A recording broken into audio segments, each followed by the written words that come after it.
All right, guys, welcome back. So we said today our topic is on exercise and physical activity because we've noted that guys are on lockdown again. It's not a nice place to be. Some people are in small houses, big houses, wherever you are. Don't be depressed, don't be anxious. Things are working out. God is on your side. So today we are going to help you to know how to do an exercise regime. I hope you've understood what exercise is all about. We've said it has to be structured, it has to be planned, has to be repetitive, and it sometimes builds the muscle or either helps the cardiorespiratory system. So we have Peter Talam, who's also a pastor and a physiotherapist. So in case you're joining us, kindly feel free to keep on watching. And if you have any questions, you can ask on the numbers which are running down. You can follow Elevate TV on Facebook, on Twitter, on Instagram. Welcome. So, Peter, yes. Kindly let us continue. So, you mentioned the benefits of exercise, Yes. and there are quite many. We said we couldn't mention all of them, but I Yes. think the ones you touched on are very, very important. I'd like to talk about one of them. Okay, you can talk about And, that. and this is, you asked me to do that on issues of COVID and Yes. respiratory cases. Exactly, yes. Thank you. Exercise program. An exercise program would help in,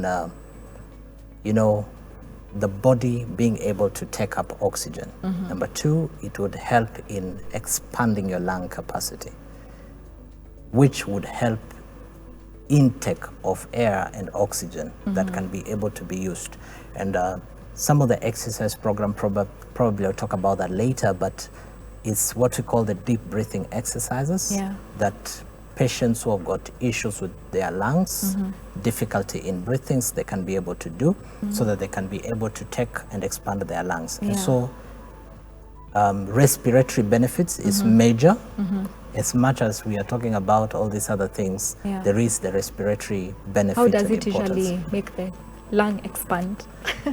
There's something which we call incentive spirometry. Now, incentive spirometry or spirometer gives any person a target to be able to achieve. You know, when you breathe in air or when you suck in air, you'd like to reach a certain flow, a certain speed, or a certain volume of air. So you give yourself a target that I want to be able to take this much. And it also gives you levels where you are or the baseline where you are. So an incentive spirometry would be able to, it's like a moving target. So today you are at 1,000 mils, tomorrow you are at 1,500, the next day you are at 2,000. The more I've you seen do the it, machine, Yes. the one that you use and you're told to breathe in as much as possible. What can you recommend for people who are at home who don't have this machine? I would recommend the general deep breathing exercises that most of us in our PE lesson, physical education. I'm glad about that, by the way, that we have got physical education in school. Okay, PE. It's part of physical activity that we needed to and we used to be told that breathe in, breathe out. And then you'll be told while you're breathing in, you lift your hand, and while you're breathing out, you bring it down. The reason behind that is when you lift your hand, it helps to expand the lungs. It assists the intercostal muscles so that you can be able to take in. Generally speaking, there is that negative pressure that would be created that can be able to assist to bring more in. So I would recommend deep breathing exercises, and I would recommend that which we call agility exercises. And agility exercises in a nutshell would be any exercises that would assist the movement of the chest cavity. So from shoulder shrugging to lifting the hand. So agility exercises, so you can do this. Deep breathing exercises. I saw my mom do what? Was she doing this? Is that also an agility? That's part of agility. Because it expands the chest. It expands the chest. Okay. Now, on the other aspect is, when you do, I think most of us, you run a flight of stairs. Yeah. Run a flight of stairs and you feel like you are losing your breath. Yeah. By the way, if you're doing one flight of stairs and you're losing your breath, I would highly recommend you think of an exercise program. But basically, what that tells you is physical activity creates a demand for more air. So even without the general deep breathing exercises and agility exercises, if you would do a physical activity, by just doing the physical activity, there will be an expansion of requirement for oxygen and an intake of oxygen and air that can be able to expand your lung. What we call panting. Yes. As in when you're panting, you're actually taking in you're more trying air. To take it more, you're taking, so that you can meet the oxygen needs of the body. Yeah, I get you. I would recommend, like you're saying, running a flight of stairs. Or, okay, let me be easy. Walking a flight of stairs instead of doing depending on the age. Instead of doing the lift every time. Yes. You can be able to walk a certain distance.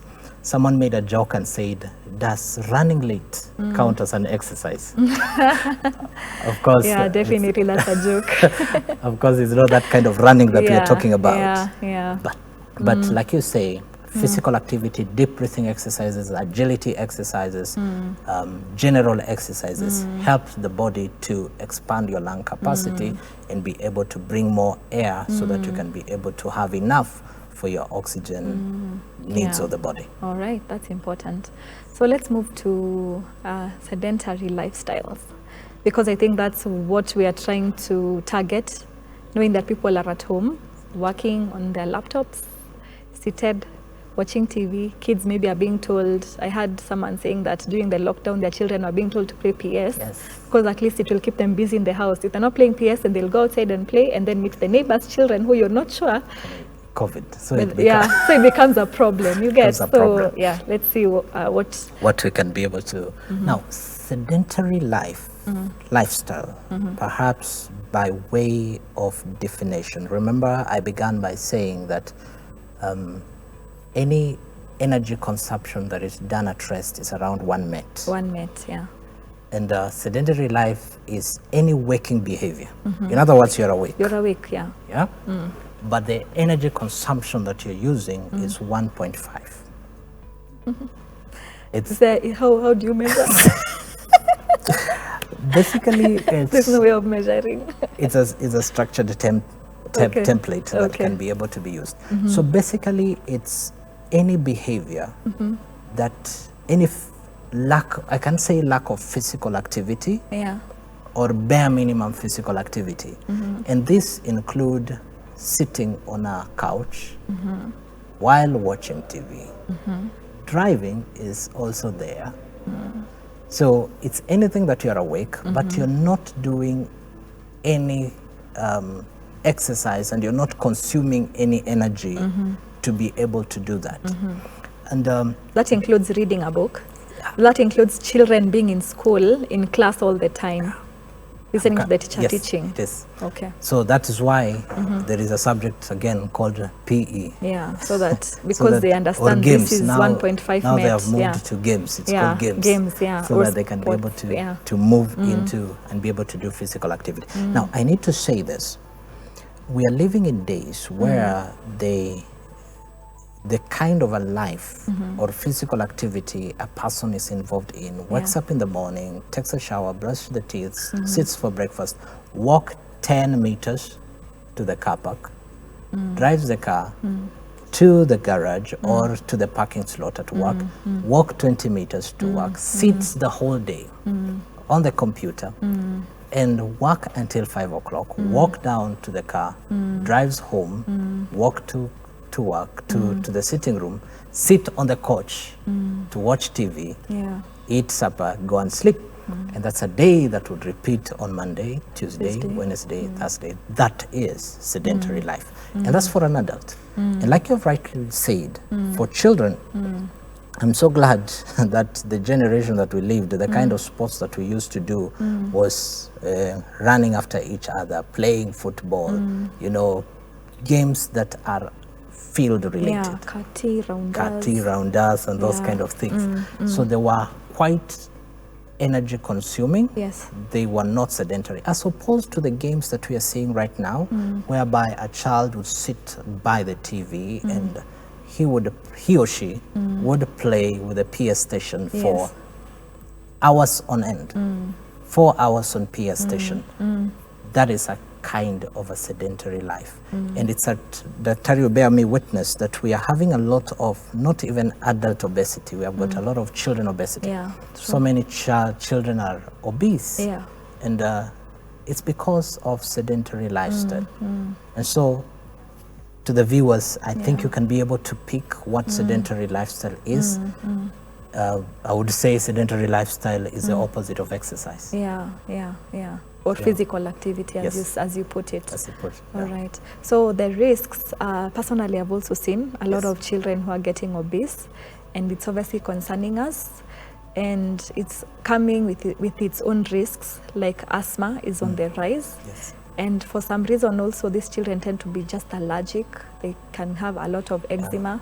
They're panting, or they're getting tired, as you're saying, when they're going up the stairs. And so you feel like you want to help that child. And on top of it is that most Sundays you'll find areas like Chicken Inn are packed. So now they are sedentary, and then now they add on the nutrition. So you feel so bad, and yet I know parents think that they're doing well for their children by doing that. So the risks are there. Do you want to maybe touch on any other risks? I would like to touch on that one. The risk of sedentary lifestyle, if you would, it's closely related. It would be mostly the opposite of benefits of physical activity. But I would pick a few. There's a risk of sedentary lifestyle, which we call insomnia, or your sleep pattern is distorted. People who are in sedentary lifestyle, their sleep patterns are distorted, either too much sleep or insomnia or erratic kind of sleep patterns. That is one of the risks. The other one is there is increase in fat deposit in the body. We've talked about obesity. So fat deposit and obesity is a risk of sedentary lifestyle. The other one is low moods. Low moods and lack of self-esteem. Lack of self-esteem. So many people are now having a lot of anxiety, depression, lack of self-esteem, low moods. If you would look at it, you would point at a sedentary lifestyle. The other thing is the risk, now the opposite of the other ones, the risk of heart conditions, the risk of diabetes, running the risk of getting a stroke, running the risk of all those diseases that we have talked about. So the opposite of physical exercise what program can be sedentary would be the risk that someone gets of sedentary lifestyle. And I think it's important that we begin to think hard on sedentary lifestyle. I would like to revisit a little bit on the issue of sedentary lifestyle within a family setup. And most of the children are looking at the adults and the parents on their life, and they are reciprocating what the they same, see. what they're seeing in the adults. And so I would recommend that it's important that you begin to involve yourself with your children. Let's say you decide to take a walk around the estate, you decide to do a bicycle ride if you have one, so that you can be able to ensure that these children are taking up the exercise program, as opposed to both you and your child sitting by the screen all the day long without any physical activity and moving towards sedentary lifestyle. And you know, I noticed that these things kind of run in families, because it's easy to find an obese father, obese mother, obese children, or a lean mother, a lean father, lean children. So it means that it's something that can also become hereditary, yet it's not hereditary. It's just because it's something, a lifestyle that a certain family is following as compared to what another family is doing. Because we are shaped by the decisions that we make, we're shaped by the background where we are in, we are shaped by what we think is right and what we think is wrong. So that our lifestyle begins to do.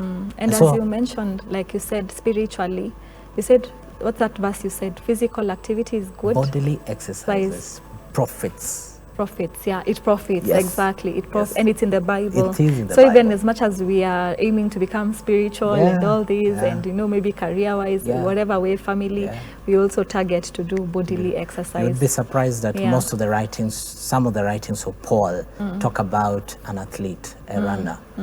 Hebrews says, let us run the race with perseverance. Yes. Why? Because this points to a picture that there used to be such people even at that time. At that time, that physical activity was something that they would be able to emulate. Another verse is, I beat my body. Of course, I know it talks about... That's important. It talks about the flesh and all those kind of things.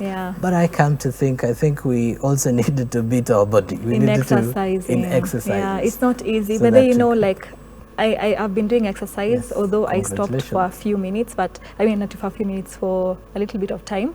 But when I was doing it, it never used to be easy. So I used to give myself a target, and I'd be like, I'm going to run for 30 minutes.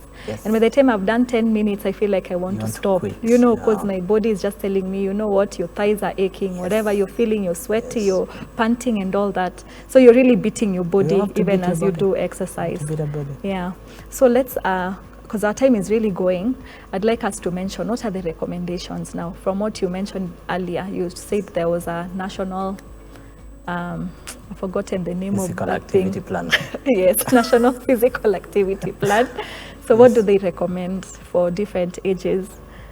Before that, worldwide, it says that if we increase physical activity by 10%, 500,000 deaths will be averted. If physical activity is increased by 25%, everyone increases physical activity by 25%, 1.3 million deaths will be averted. And so the goal, like I said, is physically active nation, a healthy nation. It's directly related. Now, the recommendation is age-based. There is recommendation for infants, recommendation for toddlers, recommendation for 5 to 17, probably I mentioned about that, recommendation for the young adults, recommendation for 60 and above, and recommendation for the geriatrics, the older ones. The older ones, the senior citizens. So which ones will we touch on? I think the children are they're not sorted, but most children are active. Okay, there's some children who are really active. As you know, when you stay around them, you're like, this energy doesn't get finished. I think I'll just mention they are related. They are all related. Okay. I think I'll just give a general program. A recommendation of exercise, it's either levels are measured based on time or measured based on intensity. And when you talk about intensity, there is low intensity. And by the way, in the recommendation, there is nowhere low intensity, but it's a good place to start if you... The recommendation talks about moderate intensity and vigorous intensity. So we have got low intensity, moderate intensity, or vigorous intensity. Generally speaking, for the way I've looked at the recommendations and the levels that we are giving our patient is 150 minutes per week of moderate intensity or 75 minutes a week of high impact intensity. So that means you can decide to do 30 minutes 5 days a week. So you said for the moderate is 150? And that will be my recommendation. Which is 30 minutes for 5 days, times or a week. 50 minutes for 3 times a week. In other words, at the end of the day, at the end of the week, you've done 150 minutes. Of course, don't do 150 Monday, then you say the rest of the week you distribute it through the week. So the general recommendation is 150 minutes of moderate intensity. And just to conclude is every exercise program as a physio, I would recommend should have the warm-up, should have the actual activity, and should have the cool down, which is mostly stretches. Most people would do high impact anamuka asubuhi, mbio. There is no time for warm up. I usually never used to do warm up. There is not. Then they do the actual exercise and they cut it there. They don't have time for cool down and stretches. So should have a warm up, do your exercise program, either swimming, walking, running, jogging, whatever it is, aerobics. for the time frame that we've said. Then do a cool down, which includes stretches and relaxation, slow intensity of the same exercise that you've done. Okay. So that would be the recommendation. That would be the recommendation in a nutshell. So 30 minutes 5 times a week, or 50 minutes 3 times a week, for at least all ages. Of moderate to vigorous. Oh yeah, and did you mention what that is, moderate to vigorous? So vigorous is high impact. Okay. It's high impact exercise. These are kind of exercises that are done by the athletes and the elite. Okay. So I wouldn't Experts. go there. Yeah, I wouldn't go there yeah. into the athletes and the elite kind of an exercise program.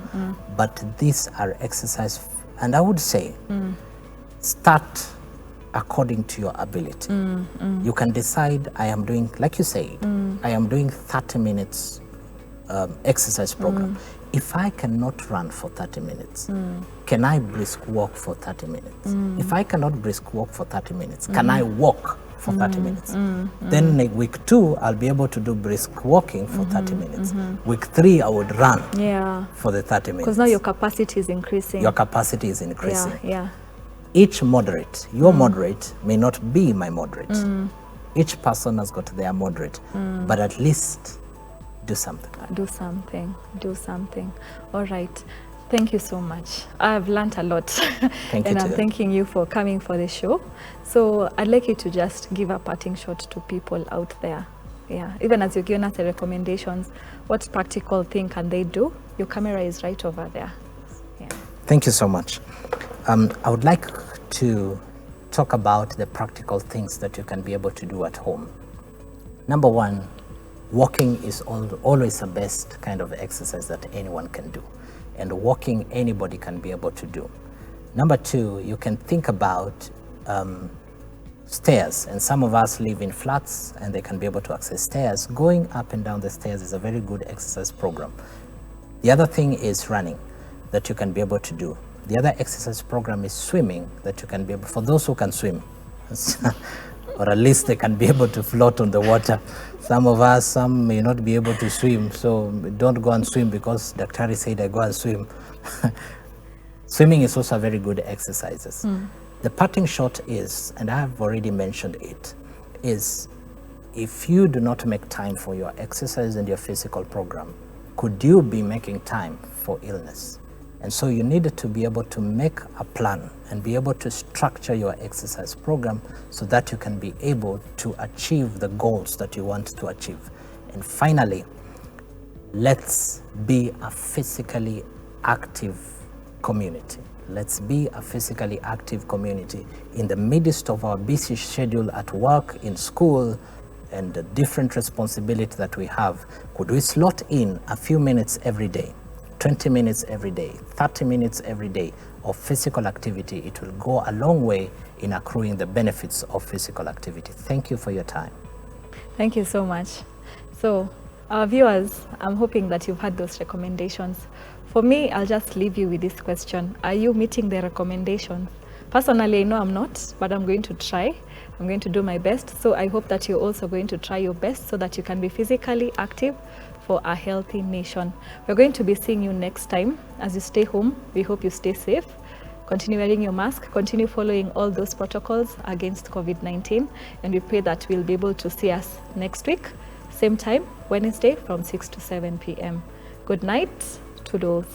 Thank you for your time.